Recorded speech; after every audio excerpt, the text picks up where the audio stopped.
So welcome everybody. Thank you for spending your lunch hour with us. I know this is your own personal time, but I'm hoping you see that this is a valuable way to spend your lunch. It's really, you're taking care of yourself, so it's very important.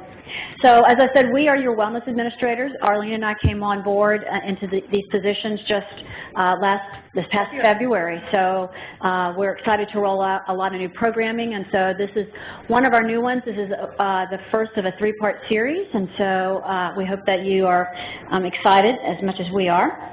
I think we're going to talk about other programs that the wellness program has going at the end. But Arlene is going to help us take care of a couple of housekeeping items first. Yes. So as you all know, if we do need to evacuate for whatever reason, we'll go ahead and go out through these main doors and then just go ahead and make a right and go to the evacuation area, which is kind of by the American Statesman if we need to. What you all should have gotten is a ticket. We have multiple door prizes at the front, so we will do this at the end, so just make sure you have a ticket. Other thing that you'll see on your desk in front of you, we do have the PowerPoint presentation so that you could take some really good notes, questions to ask Brittany. Also, too, there's a tip sheet for fruits and vegetables of how to eat more fruits and vegetables. This is just a good take-home to kind of read, share it with your spouse, your kids, your best friend, your dog, whoever will listen. We definitely want to share more information. And then the other two things that you'll see is blueberries with some fun cups. So make sure you read the cups and feel inspired of how amazing and wonderful you are. And then the last thing is our fun stickers, the Live Well, Work Well. So you have noticed our new logo and kind of new focus is all about we're going to live well so that we could essentially work well in the multi-different dimensions that are part of our wellness program. So I think I covered kind of everything. We'll kind of transition. Okay, yeah, great, thank you. It is my pleasure to introduce our speaker, and we want to get started right away because she's got a packed presentation, and then we want to allow time for questions. So Dr. Brittany Krim is a registered and licensed dietitian. She owns the nutrition and wellness consulting practice called Your Nutrition Guru. She also teaches in the Department of Kinesiology at UT and does wellness programming for Southwestern University in Georgetown. She has worked in clinical settings, developed and implemented worksite physical activity and nutrition interventions for several large companies, including UT, and is a professor in kinesiology and exercise science professor. Her extensive background in nutrition and exercise coupled with a doctorate in behavioral health makes her an excellent resource for setting up a sustainable, healthy lifestyle. But most impressively about Dr. Brittany Krim is that she has 4 children. So, and 4 dogs. And 4 dogs. Oh, wow. All right, I'm going to turn it over to her. Thanks. How are y'all doing? Sorry, really quick break before you begin. We're going to pass out the sign-in sheet, so if you want to make sure that you sign in, let us know that you're here today. Can y'all hear me okay? Yes, and real quick, it's also listed, as you will see, by first name alphabetical, because we don't report by that. Is this not on? All right, that's not working. We'll just do it this way. How do I get the slideshow to work? Are we not in? PDF. I tried that. With the arrow by side of 1. We got all those in front of us. The arrow right beside the 1. It's a PDF. See, you say open and there's an arrow down. Open arrow down. Can you come help me? Yeah. Right by the 1. This. Maybe if we See right, go. right there. Maybe if I do that. There you go. Ooh, that's loud. All right. Okay. I don't know if that has anything to do with it. Yeah. I can just hold it if wearing it doesn't work. The down volume control on the mic on the lavalier. All right, I do something over here to see that we can get. Does that help? Are we good? All right. Let's talk nutrition and longevity.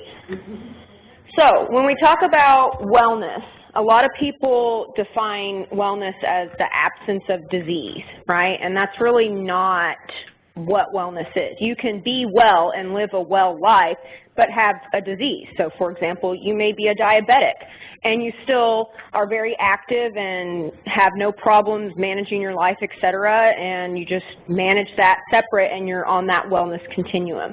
You can see on here where it shows we have your area of medical supervision, your risk area, and then your wellness area. You want to be as far in the wellness area as possible.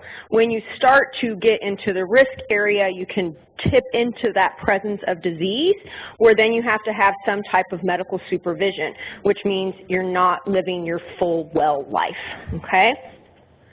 When we look at the top causes of death in America, one of the things that's important to recognize is, if you look here, look at 1900. The top killers were influenza, pneumonia, tuberculosis, and gastroenteritis/dysentery, okay?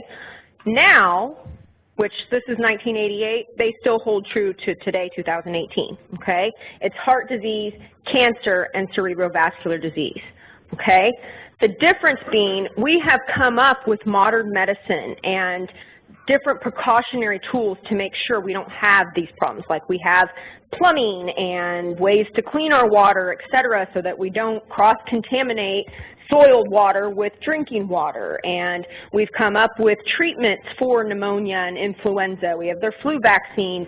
We have modern medicine and other things that stay in place to keep these from being the big killers. So they're really not even on the radar anymore.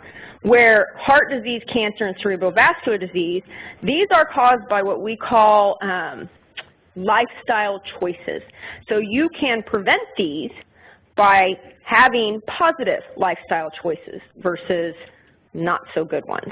If you look at leading causes of death, again, you can see as they've changed from the 50s to now, and where cancer has kind of had a little bit of a spike here, stroke has come way down, heart disease has come way down, all causes have come way down, only chronic respiratory has gone a little bit higher. Why do you think respiratory diseases have gone up? Pollution in the environment, for sure. So believe it or not, smoking has actually come down quite a bit since the 70s. We have greatly reduced smoking rates, yet we still see chronic respiratory infections going up, and we completely attribute that to the fact that we have become much more population density and things like that, resulting in higher pollution rates and whatnot, okay? So where can nutrition make an impact on this? Well, it depends on what aspect you're going for. Weight management is a really big thing. So 2/3, 67% of Americans are overweight or obese, okay? That means if you are a normal weight American, you are a minority, okay? Obesity and overweight are associated with basically every long-term disease you can imagine. If I am overweight or obese, I am at a higher risk of having a stroke, having a heart attack, getting cancer, having fatty liver, having kidney failure. I am at higher risk of, you name it, it goes up with being overweight or obese. Do you think nutrition has anything to do with that? Probably. We absolutely live in what we call an obesogenic environment. Have you all heard that term before? No? So obesity, right, being overweight, morbidly overweight, and genic, contributing to it, right, I'm creating that. So our environment is conducive for you to be overweight or obese. We have drive-thrus everywhere. All of our fast food and convenience foods are loaded with calories and very lacking of nutritional value, right? We have the things in the airport that you don't have to walk anymore, you can just stand on them, you know? We have the escalators, we have elevators everywhere, we have all these things, even now in Austin. What do we have all over downtown right now? Scooters, because walking is just too hard. I need to be able to stand and fly down the road and kill somebody on my way, right? It's everything we do is about being as little movement and as high calorie and little nutrition as possible. That is an obesogenic environment. So we are, as a result, a product of our environment. That's why 2/3 of us are overweight or obese, okay? So we can manage weight. We can prevent disease through proper nutrition. So even being overweight or over fat, you can still prevent disease by eating well and exercising, even if you don't lose the weight. Okay? And we actually have some really cool studies that show a normal weight, highly fit person only has 10% lower risk of all-cause mortality than an over-fat, fit person. So you can be morbidly obese but be in shape and only have a 10% risk higher for having a heart attack or other cause of mortality. Okay? So fitness is definitely an important factor here. And what you're fueling your body with is also going to have an important factor, and we're going to talk about how foods relate to disease. Yes? You said morbidly obese and in shape. Yes. What do you mean by in shape? So we usually measure fitness based on your VO2. So we'll put you on a treadmill and see how high you can get your heart rate and how much oxygen you can uptake and deliver to your body. That's your VO2 uptake, okay? And we can measure that and see where you fall compared to other people of your age and gender, okay?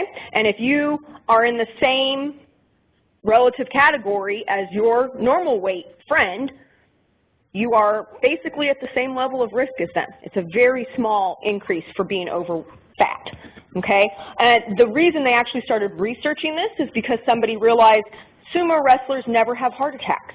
I kid you not. This guy was like, dude, I work with all these sumo wrestlers, and they're all like healthy as can be and live to like 90. Like, what's up with that? Well, it turns out sumo wrestlers, typically of Japanese descent, eat a very Japanese-esque diet, and they're incredibly in shape.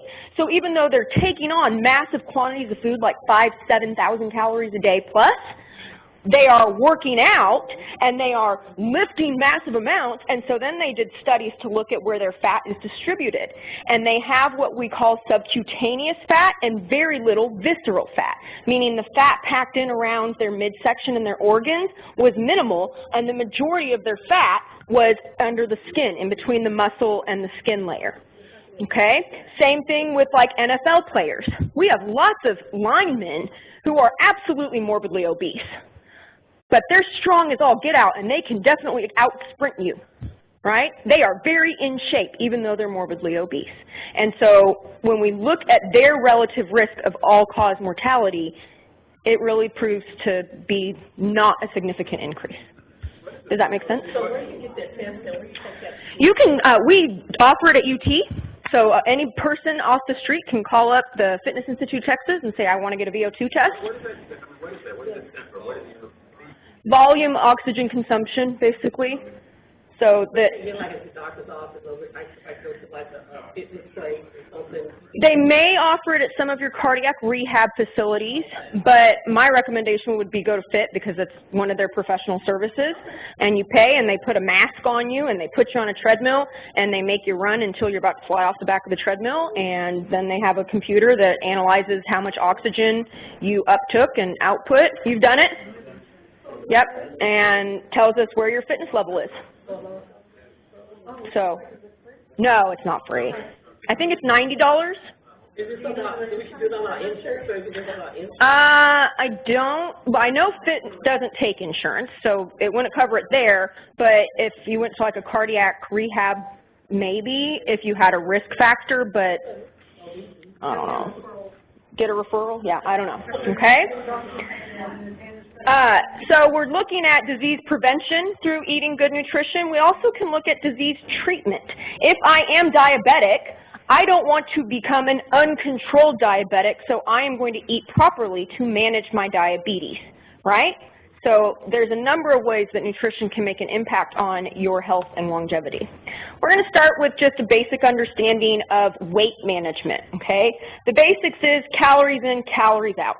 That's the bottom line. If I eat more than I consume, I'm going to gain weight. If I eat less than I burn, or if I eat more than I consume, eat more than I burn, I'm going to gain weight. If I eat less than I burn, I'm going to lose weight. That is Diet 101. A coworker and I used to always joke that we were going to write the world's best weight loss manual, but we were going to seal it in plastic so that you had to buy it. You couldn't just skim it at Barnes & Noble. It was only going to be 2 pages. You open it up, page 1, eat less. Page 2, move more. The end. That's what it is. It really is that simple. You don't need any fancy marketing scheme, keto, whatever down the road. It is eat less, move more, boom. That's it. So it's all about balance. Wait a minute. Is it just balance? Right? So what is metabolism? Where do your calories go? We have the base of our calorie burn during the day is what we call our resting metabolic rate. This is if I sat in a chair quietly and did nothing all day, how many calories I would burn just existing. This is actually a very large percentage of your calories. Some of us, and I guarantee you some of you in this room fit in that category, this is 90% of my calorie burn. Okay? There's other people that it's maybe 60%. And the reason that percentage goes down, not because you're burning less than Joe sitting next to you meditating in the chair. Y'all are burning the same, but I'm going to burn a larger number in total because I'm active. We have two types of activity that contribute to your daily calorie burn. We have your activities of daily living. I do this all day. And I have 4 children, so I do a lot of this. Don't do that. I am very active. My activities of daily living are a lot higher of a burn than somebody who lives alone and just goes to work and comes home and watches TV and then goes to bed, right? I literally, when I taught classes at UT, would have faculty and staff that when we'd ask them, you know, what are your activities of daily living? What do you do all day? I get up, I make breakfast, I drive to my garage, I walk to my office, I walk back to my garage, I drive home, I pick up dinner in a drive-thru, I eat dinner on my couch, I watch my shows, and I go to bed. They're probably burning 150 to 200 calories for their activities of daily living versus someone like me who has a very active job, active lifestyle, etc. I probably burn more like 400 or 500 calories a day because of my activities of daily living. Okay? It's going to vary person to person. And then you have your exercise calories. Do you exercise every day? Do you exercise 3 days a week? Do you not exercise at all? That's going to have an impact, right? The person who 90% of their calories is coming from their RMR is not an exerciser. If you were an exerciser, it would probably be close to like 70% of your calories coming from your RMR. Resting metabolic rate, sitting in the chair doing nothing. How many calories do you burn just maintaining being a human? Okay?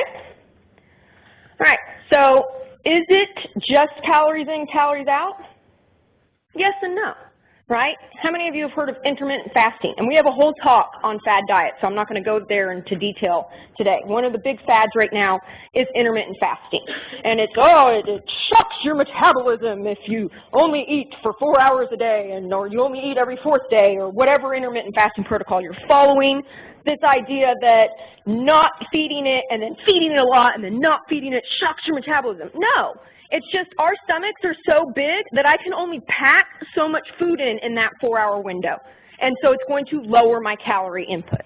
It's not some magical calculation from intermittent fasting. It is purely, I can't eat enough to fill all the calories, and so therefore I lose weight. Make sense? But the no side of that is because we have these other factors. We have macronutrient balance. Am I someone who does better with a higher carb intake versus a higher protein intake? You all will be able to answer that for yourself. There's no test. I can't do blood work on you and be like, you are a carbohydrate person, here's your pizza. That's not how it works, okay? You know, how many of you eat a chicken breast and you're like, stuffed? Okay, couple. All right. How many of you eat a bowl of pasta and feel stuffed? You are carb-heavy people versus my protein-heavy people. I am a carb-heavy person. If you gave me a bowl of pasta, I will eat that and I will be full for hours. Give me a piece of chicken, 20 minutes later I'm like, all right, what else? I'm hungry. This isn't cutting it. I need more than that. So know your own body and eat intuitively. Understand that we are all different. And how we react to food and how our stomachs and our satiation factors in our brain react to food are all going to be different. Okay? Knowing your macronutrient balance is important. Do I have a half protein plate or do I have a half carb plate? What fills me up? Okay? Timing is another big factor. So how many of you have heard don't eat after 6 p.m.? Don't eat after 8. That's when you get fat. No, that's not true. I mean, granted, if I go to sleep right after I eat a meal, I'm not going to be able to burn through that as quickly, and we'll talk a little bit about that in a minute. But for the most part, eat whenever you want to eat. It's not a big deal. Some of the big deal is breakfast. We'll talk about breakfast. Breakfast is a very big deal. Have y'all heard it's the most important meal of the day? Where's my breakfast eaters? How many of you are breakfast eaters? If you don't get breakfast, how do you act? Exactly. You made the growl face. Yes. We'd be hangry if we don't get our breakfast. That's because your metabolism works better than my non-breakfast people's metabolism. My non-breakfast people, you don't get hungry till about 1 o'clock in the afternoon, right? Because you've trained your metabolism that food is not coming, so it doesn't wake up, and it purposefully shuts down for that first 5 or 6 hours of the day. And it has a slowing metabolic rate implication as a result. So where he eats breakfast, maybe he eats a 200, 300 calorie breakfast, he's burning twice as many calories for that first 6 hours of the day, where you're not hungry because your metabolism is still in creeper mode, like you're sleeping. And it's like, no, no, no, no, don't give up those calories. We don't know when food is coming again. Same with starvation diets, do the same thing. Okay? When you're talking your calories in, calories out, you also have to think about what's your primary goal. Is it a specific disease prevention? Because your macronutrients and the sources of your food are going to have a lot more meaning if you're trying to prevent a disease. Is it purely vanity, right? I can put you on the cheeseburger and beer diet, and you lose weight and look skinny and feel great. Will you be healthy? No, you get 1 cheeseburger and 1 beer a day, and that's it. That's all you're allowed to eat. You're going to lose weight. It's going to be awesome. It's going to fall right off. And you're going to look super skinny, and the scale is going to reflect everything you want it to. That doesn't mean it's healthy. Okay? Is it just general health? Sometimes I'm not really worried about weight loss. I just want to be generally healthy. What's the diet I follow for that? How do I eat to just make sure I live as long as possible? Okay? What is it? It's healthy. If you really need a manual, which some people do really well with rules, the Mediterranean diet is the #1 diet we recommend, following the Mediterranean diet. So go pick up a Mediterranean book, not South Beach, just a Mediterranean-style eating book. And if you do pick up South Beach, skip the first 2 chapters, because that's where it puts you in ketosis and all this unhealthy stuff. But that is really the general healthy longevity diet that we have a lot of research that has come out, especially recently, in the prevention of cardiovascular disease. Okay? So we're going to start talking diabetes. So what is diabetes? A lot of people have a misunderstanding of what it is. It is a blood sugar management disorder, meaning not only does my body not absorb sugar out of my bloodstream as readily as it should and deliver it to my cells, it also doesn't break down stored sugar and get it out as fast as it should. So any diabetics or know a diabetic maybe? Okay? They often will have what we call rebound hyperglycemia. So when they wake up in the morning, they are 8 hours fasted, and yet their blood sugar is 170, which for those of you that don't know, 70 to 100 is a normal blood sugar range. So they wake up and their blood sugar is 170. What gives? I have not eaten for 8 hours. How can my blood sugar be so high? The reason is it dropped while you were sleeping, and your body then cued muscles and liver and fat to release sugar to get your blood sugar to come back up. But because there is a management disorder, I don't release it as quickly as a normal person. So time goes on, the sugar is not in my bloodstream, I keep sending that cue, let the sugar out, let the sugar out. And by the time sugar finally gets there, I've let out so much sugar that it causes this big spike in blood sugar. Does that make sense? So it's not just I can't uptake sugar, it's also I am not good at getting it out and delivering it the way I should as well. Okay? When we're talking diabetes, we have really good prevention techniques. If it runs in your bloodline, in your family history, you should be preventing it now before you see any signs or symptoms of an onset. Because chances are, if mom or dad had it, sister or brother had it, you're going to get it too. There's a very strong genetic line drawn there, okay? If you had it while you were pregnant, gestational diabetes, you significantly higher risk for getting it outside of that, okay? Best prevention is to eat healthy, maintain your weight. Okay, manage your blood sugar consistently, so not having these big spikes and big drops. How do I get a big spike in blood sugar besides eating a bowl of candy? Orange juice, soft drink, a big bowl of pasta, a huge fruit salad. Takes a lot of fruit to really spike it high, but it can happen. Right? 8,000 pieces of bread. Eating out at any restaurant. Okay? They feed you so many carbohydrates, it's ridiculous. So anything like that causes a big spike, and then when I am done eating and that wears off, it causes a big drop. And that up and down, up and down, up and down increases your likelihood of development of diabetes because it makes your pancreas work overtime. Okay? Second best line of defense is to maintain good fitness. If I am in shape and active on a regular basis, my chances of getting diabetes go way down, way, way down. Especially if I lift weights. And if I am a diabetic, we have studies that show lifting weights will reduce your fasting blood sugar within 2 weeks and increase insulin sensitivity significantly. So if you are a diabetic, think about joining a weight room every once in a while, okay? Know what and where carbs are. A lot of people don't understand carbohydrates. They think it is just refined sugar or it's just bread and potatoes. It's not. There's carbs in vegetables. There's carbs in fruit. There's carbs in dairy. There's carbs in yogurt, right? There's all of these hidden carbs that you may not realize you're getting. I had one client who was a new diabetic, and I had her counting carbohydrates. She went to Panera, thought she made an amazing choice by getting the spinach cranberry salad, okay? She texted me and said, how many carbs is this? I'm thinking 20. And I went to Panera's website and looked it up for the grilled chicken, spinach, and cranberry salad. Any guesses? 50. 50? Any others? 500. 500? Oh my gosh. Thank you for guessing, though.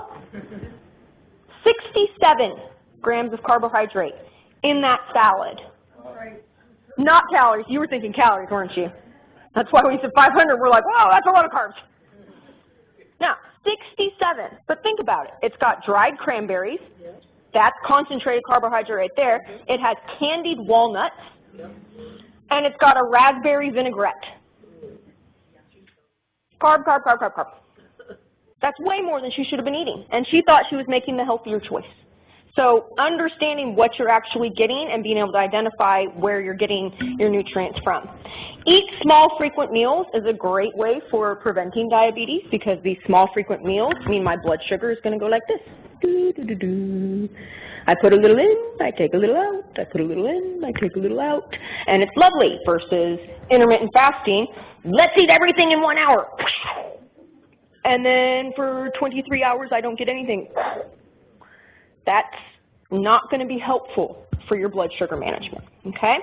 If you are diabetic, best 3 things every diabetic I sit down with, these are the first 3 rules we go over. A, never eat carbs alone. And I don't mean that privately in a closet. I mean, always pair with protein, always pair with fat. Protein and fat slow the absorption rate of the carbohydrate. So again, instead of it being this to that, you get much more of a this, kind of a wave, which is much better for your pancreas to handle. Okay? That is not as effective.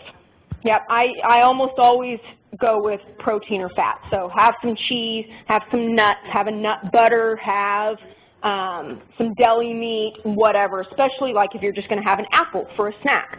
A lot of diabetics think they're doing great by having a bowl of fruit. You're really not. You should have a bowl of fruit plus a hard-boiled egg or something else to slow that spike for sure. Good question. All right.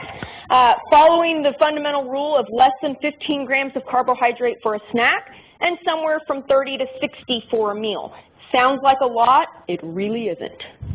A hamburger bun in itself has 30. So think about if you have a hamburger bun and chips or fries or whatever. You are over your carbohydrate intake for that meal. Not to mention if you throw a soda into the equation. And this is for diabetics? This is for diabetics, yes.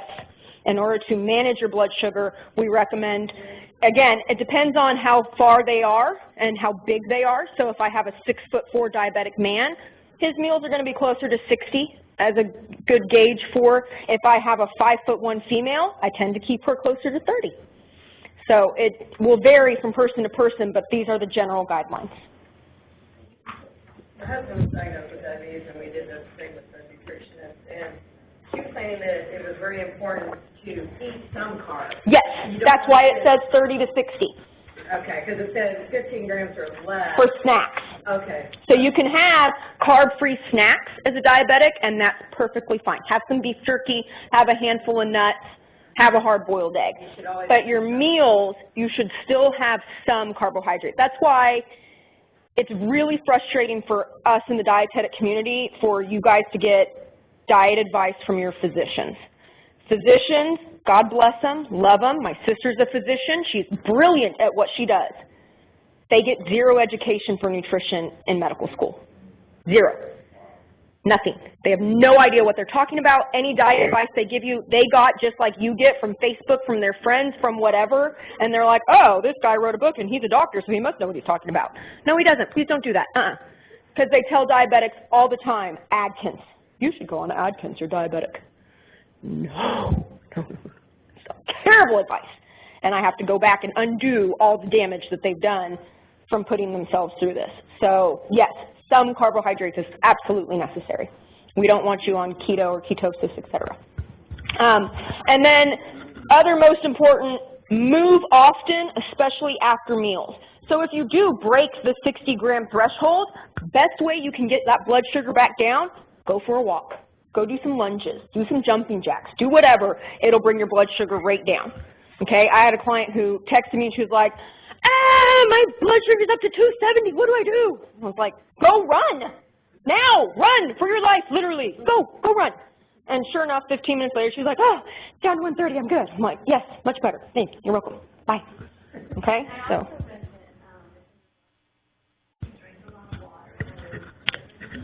It doesn't dilute it. It will cause you to pee more, and when you pee, excess sugar can come out through your urine. But there's negative consequences to that too, because it's really hard on your kidneys. So uncontrolled diabetes is second, well, tied for first, leading cause of kidney failure.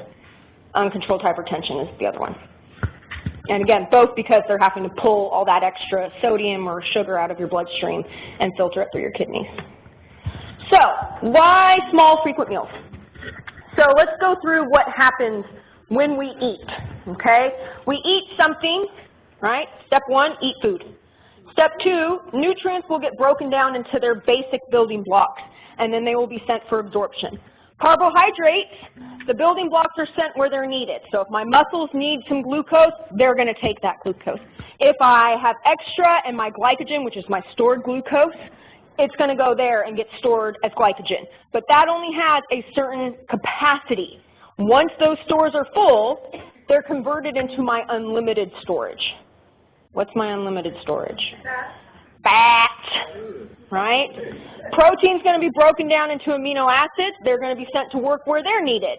Once there are no jobs available, I'm going to convert those amino acids into my unlimited storage capacity, which is fat. Fatty acids will be sent to be used where needed, and when there are no jobs available for them, they join all their friends where the party never ends. Because there ain't no party like a fat cell party, because a fat cell party don't die. Right? Just keep going and going, and hey, guess what? If this fat cell party fills up, what am I going to do? I'll just make another fat cell. And it grows and grows and grows. And when I lose weight, what happens to my fat cells? They shrink. They don't go anywhere. They just get smaller. So if you have been overweight at any point in your life, you are much more likely to be overweight again because they're just lying there and wait. Please eat more than you need. Please eat more than you need. Yes! And they swell up again, right? Whereas if I've never been overweight, for me to make a new fat cell, my body isn't really excited about that. It's not going to just go in as fast as it can, as if the cell was already there and filling up. It will try everything it can to put those fatty acids to work elsewhere. So do me a favor and don't make new fat cells if you can. Stop where you're at. Reverse course if you can. Okay? Too late. What am I going to do? It does, but the problem with liposuction, which if you've ever known anyone who's had liposuction, it revascularizes your tissue. So it redistributes vascularization, right? And therefore, when you overeat in the future, you are more likely to deposit fat where you didn't before. Because the vascularization there isn't there anymore. So I had a client who had her hips, butt, and abdomen done. And she didn't change her eating habits, and she didn't change her exercise habits, so she gained the weight back. But this time, instead of here, it wasn't her boobs. She did gain quite a bit in her boobs, but she also gained a lot in her arms and her face. And she's like, I've never had fat arms before. And I'm like, it's because you changed how blood flows through your body because it developed scar tissue where she had that liposuction. So, and same thing with the cryolipolysis. Have y'all heard of cryolipolysis?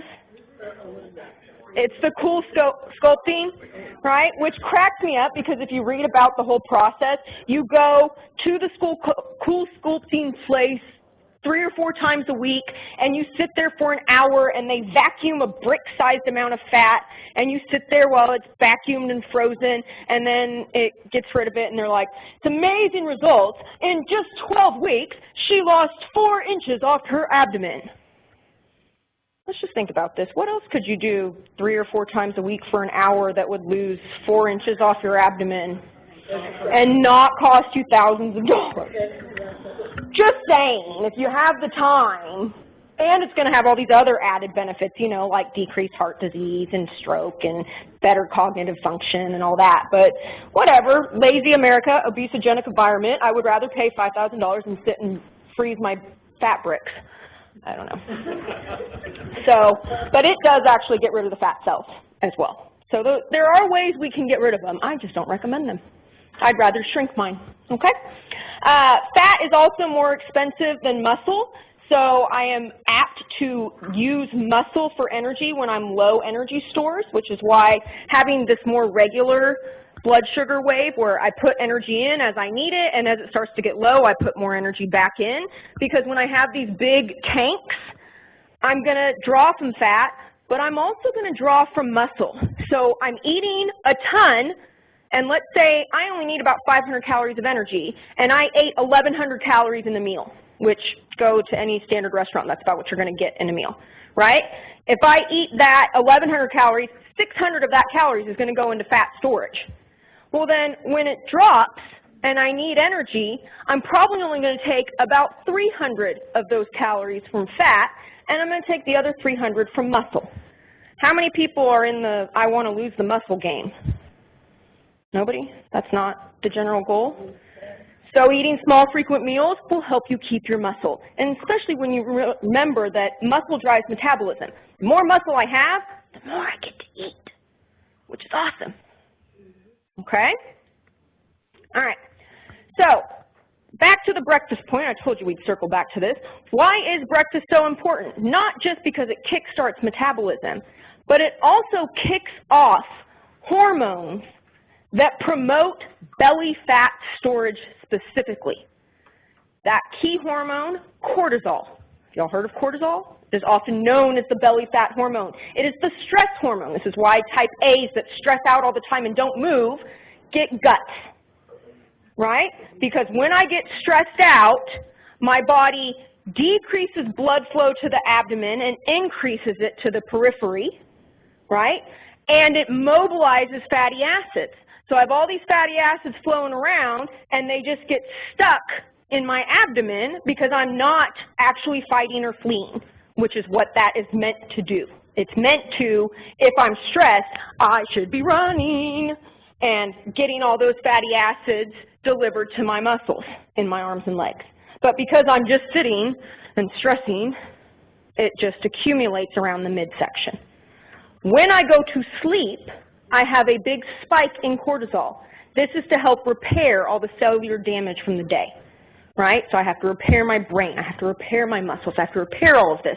And so a big spike in cortisol is necessary for that, okay? And not to mention, I don't want to poop and pee while I'm sleeping, so decreased blood flow around the gut is a good thing, right? Cortisol production at this higher rate does not get cut off until insulin comes out. Once insulin is out, it's like, hey, cortisol, we're good. And cortisol says, oh, okay, we're good, and goes back to normal low-level production. So not only is my metabolism working slower because I haven't eaten anything, I'm also producing this higher level of cortisol, which is promoting fatty acid accumulation around my abdomen for that whole time until I eat something. So for my non-breakfast eaters, please eat breakfast. It is a very important meal. And it doesn't have to be a full meal. You don't have to have an egg and spinach omelet tartare or whatever, I don't even know. You can have 4 ounces of juice and accomplish the same thing. So it does not have to be a substantial breakfast to kickstart that metabolism and shut off that cortisol production. Okay? All right. We talked about eating after 9 p.m.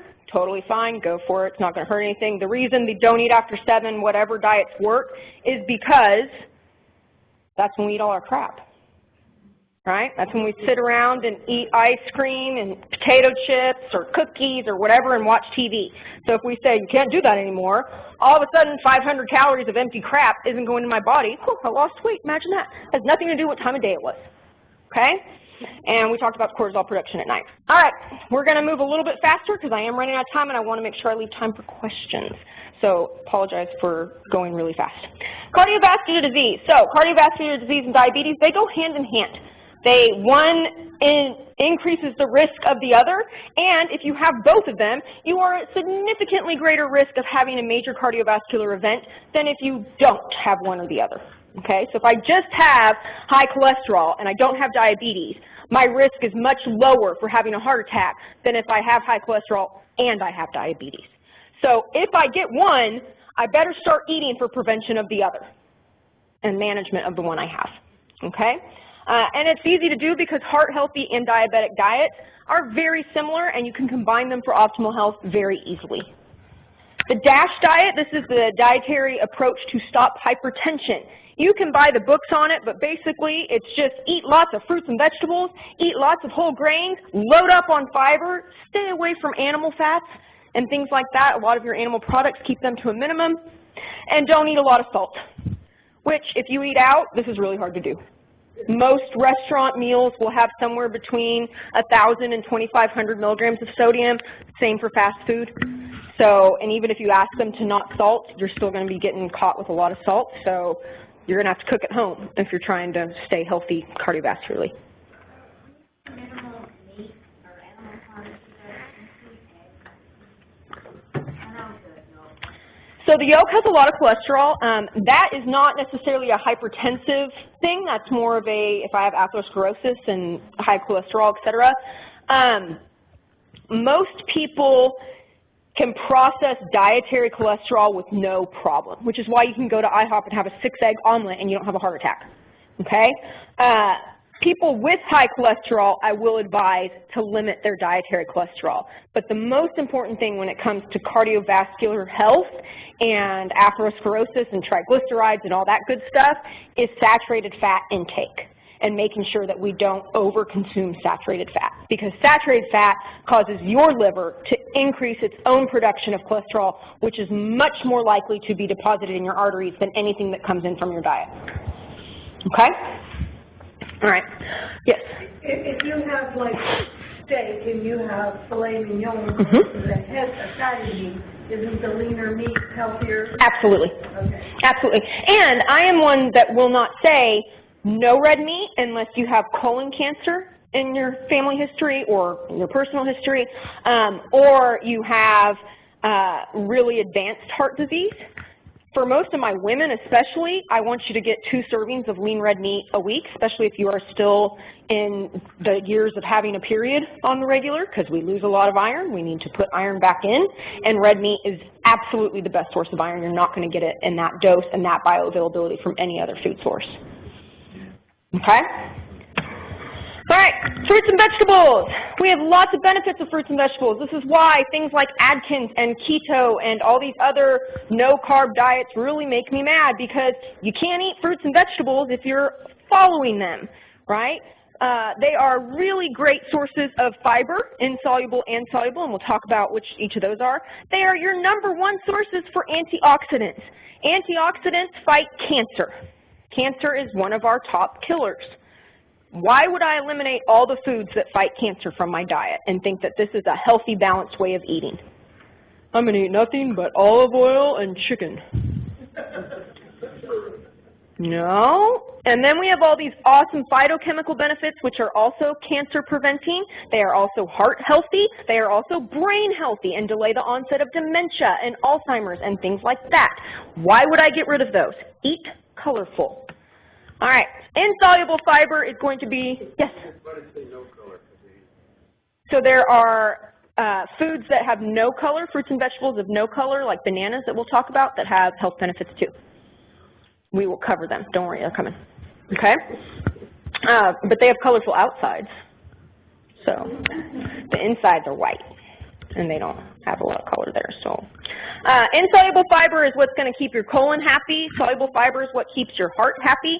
Insoluble, think about the woody structure of plants, so celery, right? The veins of lettuce and things like that, those are all going to be lots of insoluble fiber. Roughage, so apple skin, potato skin, etc. Insoluble, happy colon.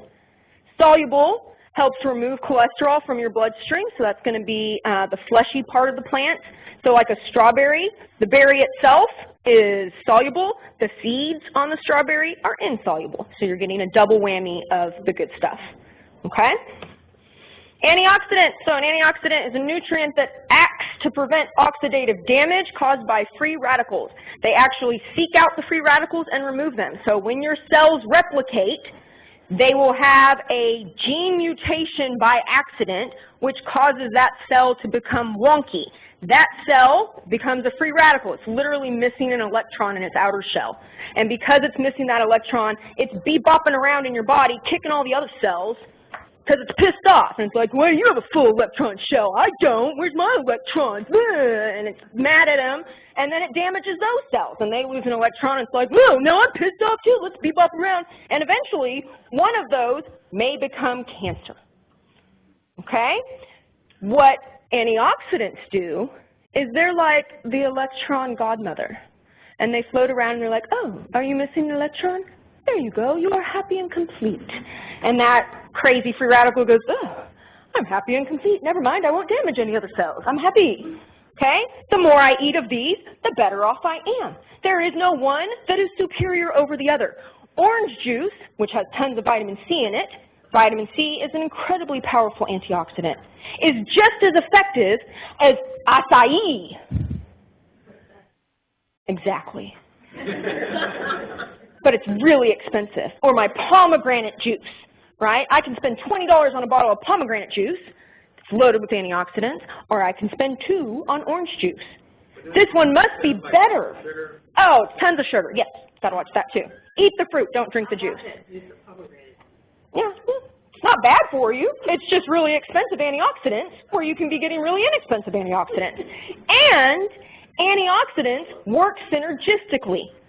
So eating just oranges is not going to have the maximal effect versus if I ate oranges and blueberries and blackberries and strawberries, because each of them have different antioxidants that will help enhance each other and how long they work through the body and how many free radicals they can capture. Okay? So you want to make sure you eat a rainbow. Common consumable antioxidants. We have alpha-lipoic acid, also known as ALA. You're going to find this in red meat and liver yeast, specifically brewer's yeast, so if you know anyone that does a brewer's yeast supplement. Vitamin C, beta-carotene, flavonoids, ubiquinol, selenium, copper, zinc, iron, and manganese are all really commonly consumed antioxidants. And again, each of them has a different mechanism, so they help each other to be more effective. Blue and purple foods, these are your anthocyanins. They are powerful antioxidants, and they are very effective for helping with heart health and blood pressure. Your blueberries are a wonderful example of your anthocyanins. And some people did not show up, so please feel free to super up your antioxidant consumption today, because we've got extras, okay? We have our greens. These are your isothiocyanates. They induce liver to produce enzymes that remove carcinogenic compounds, so again, good antioxidant. They are also very high in a lot of your other critical nutrients, such as folic acid, so spinach, especially if you are trying to conceive a baby or you know a pregnant person, tell them to eat their spinach, because folic acid is very important for neurological development in babies.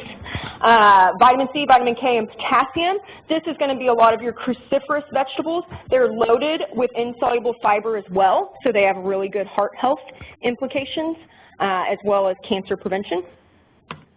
Our yellow and green, this is lutein. This is really important for your eye health. And also prevents macular degeneration. So if bad eyes run in your family, I would make sure I'm getting plenty of lutein. It's also a great source of vitamin C. You're going to find these in avocado, kiwi, leafy greens, pistachios. You know how pistachios kind of have that green hue to them? That's going to be lutein, okay? Red, this is lycopene, which is a member of the carotenoid family. It's also a powerful antioxidant, and it helps reduce cancer risk, heart health. It's also good for eye health as well. Tomatoes, beets, radishes, red onion, watermelon, pink grapefruit, and guava all have these things. And then we have our yellow and oranges, which are exactly our carotenoids. They are wonderful for eye health. This is your carrots, pumpkin, all those good orange foods that help your vision improve, okay? It also reduces cancer risk and improves immune function. A lot of people don't realize how much they play a role in your immune function. And now our no color or our white foods. This is quercetin, camphorol, and anthoxanthins. Yeah, right? 5 times fast. They are the more common flavonoids that are found in this colorless food group. They have been shown to help lower blood pressure and reduce cholesterol, and specifically stomach cancer and heart disease. So if stomach cancer is something that runs in your family, you may want to be eating more bananas, potatoes, etc. So a lot of people think, oh, sweet potatoes are the better potato. Well, sweet potatoes are a yellow or orange, so if you're looking for eye health, go there. White potatoes are a no color, and you're looking for stomach cancer prevention, eat them. Calorically speaking, they're exactly the same. So if I'm trying to lose weight, it's potato. Eat what potato you want, I don't care. They're all the same. And just because it's white doesn't mean it doesn't have any nutritional value. There is nutritional value there, okay? Apples, etc. Garlic specifically has a lot of antioxidant properties, as well as it helps to boost gut flora. So it's a good one. So what is the recommendation? Eat the rainbow. Eat as many colors as you can. You want 3 to 5 servings of vegetables today, 2 to 4 servings of fruit. That's where the 5-a-day campaign comes from. The minimum, 3 vegetables, 2 fruit. That would be 5. Eat 5 a day. General takeaways from today. Eat regularly and don't eat too much. So try not to eat 7,000 calories in one setting. Just have, you know, for men, usually about 500 or 600. For women, 300 to 500 is a pretty good calorie estimation for how much you should eat at once maximum. Move often, especially after eating, so doing a 10-minute walk or even a 5-minute walk up and down the hallways or a couple of times up and down the flight of stairs really helps not only with digestion but also managing blood sugar. Eat plants. The more, the better. Plant-based diet is absolutely the way we want to go. Think of it as meat on the side. So instead of meat being the center of the entree, it should be one of the little side dishes. Plants should be the center of the entree. Watch your salt. Try not to salt your food. Try not to salt your pasta, etc. And manage your blood sugar. Make sure that you're not having these big spikes and these big valleys. Don't go 7 hours without eating, so you have a big drop in blood sugar. Try and get it every 2 to 4 hours. You should be having something, even if it's just a little snack. Did I make it in time? Yes! 4 minutes spare. Questions? Yes? For diabetics and 30 to 60 carbs per meal, can you get all that just in vegetables? You can. It's a little more challenging because vegetables are 5 grams of carbohydrate per cup. So you're talking like 6 cups of vegetables to get to 30. So grain or a legume or a potato or whatever. Beans would be fine, and like a 1/4 cup of beans is 15 grams. So a 1/2 cup of beans, there's your 30 done. Again, sounds like a lot, but it really does go very quickly. Question in the back. Like olive oil? Uh-huh. I know, like olive oil is not good for high heat. Yeah, it does not have a high smoke point. So what is a high heat? Peanut oil and vegetable oil have better smoke points, and they have a higher percentage of healthy fat. Do not cook with coconut oil. I don't care who told you that they read it and it was, no, coconut oil literally has a higher percentage of bad fat than lard. Canola is great. Grapeseed is good too. Most every oil, with the exception of coconut, is pretty good. Those plant oils tend to have a lot of really, it's just what flavor profile are you looking for and what smoke point are you trying to take it to. You had a question. Oh, I keep hearing about this keto thing, and then you keep saying like several times, like, no keto, no keto. Don't do keto.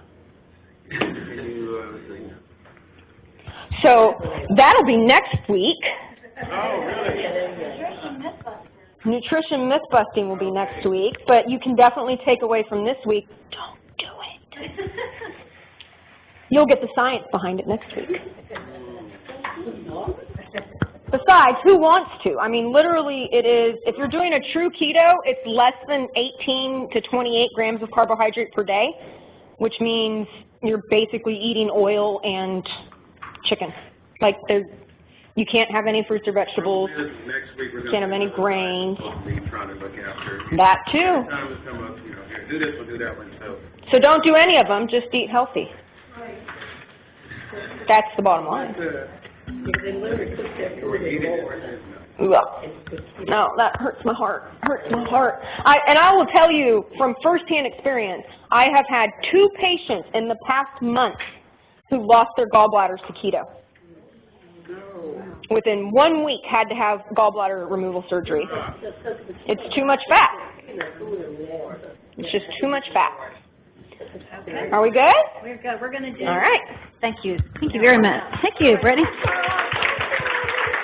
All right. Now, if you don't know how Brittany feels about certain topics, she's very passionate, and that's what I like about her. And it's very smart. So we're lucky enough to have her come back 2 more times. I hope you will come, bring your friends, probably have a snack each time, so let them know there's a little bit of a food and enticement. And also we're doing some drawings. Make sure that you're staying all the way. If you were looking for other ways to interact with the wellness program, just real quickly, I want to tell you about a couple of them. We have our Farm Fresh delivery. So if you're interested in having fruits and vegetables delivered to you here, from at work, please check the wellness website and you can sign up for that. I think the delivery here at Riverside is Wednesday. A lot of flexibility. You can pick if you want to do it once a month or if you want to do it every other week. It's up to you. So if you're interested in that, please go to the wellness website. Another really easy way to get some information about educational topics for wellness is to participate. We have a monthly webinar. It's called Wellness from the Comfort of Your Desk, and basically you're listening to a pre-recorded webinar on a variety of topics, and so it's usually the 2nd Tuesday of each month. Coming up this Tuesday is one on preventing, living, and coping with diabetes. The one in November is Enjoy the Holidays Without Gaining Weight, and December's is Life Changes Worth Making. That one's kind of enticing. So those are really easy. You can just go to the wellness website, scroll down a really long website page. You'll find a link to sign up for that. We also have some Road to Wellness tips. So if you want to get educational information from us on a somewhat regular basis, maybe once a month. You can get your name on that distribution list, and we will mail you a topic on financial wellness, on stress, a variety of topics. We did how to, proper alignment at your stand-up desk, so a variety of things. Also, we've got fitness equipment, new fitness equipment up in the, our space, so please come check out our new rowers, stretch machine. We have yoga on Fridays up there. We also have kind of a boot camp type class on Tuesdays and Thursdays, and we have Tai Chi on Tuesdays. So there's a lot of different things that are happening here that you can take advantage of. Okay, so we've got some different products up here. The first one is maybe if you have kids or grandkids, would be this like little coloring book and measuring stick in here. So I'm going to have you pull out, make sure you have, everybody have a ticket, all right? The number is 7612371.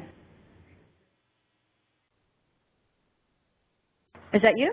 No. Nobody? 7612371. Okay, let's do it again. I hope this works. Arlene was in charge of the drawing. That's right. Okay, next one, 7612372. That's me. Oh, good. There you go. All right. Okay. All right. Thank you. All right. Our next prize is this really neat little snack container, something you can put a healthy snack in here and bring to work. And I'm going to get your partner over here to. Oh, no. Oh, that's smart. I know. I can pull that one. Uh-huh. Pull my own ticket. Yes. Okay. We'll see. 7612360. Oh, great. You mind passing that back to her? All the way. All right.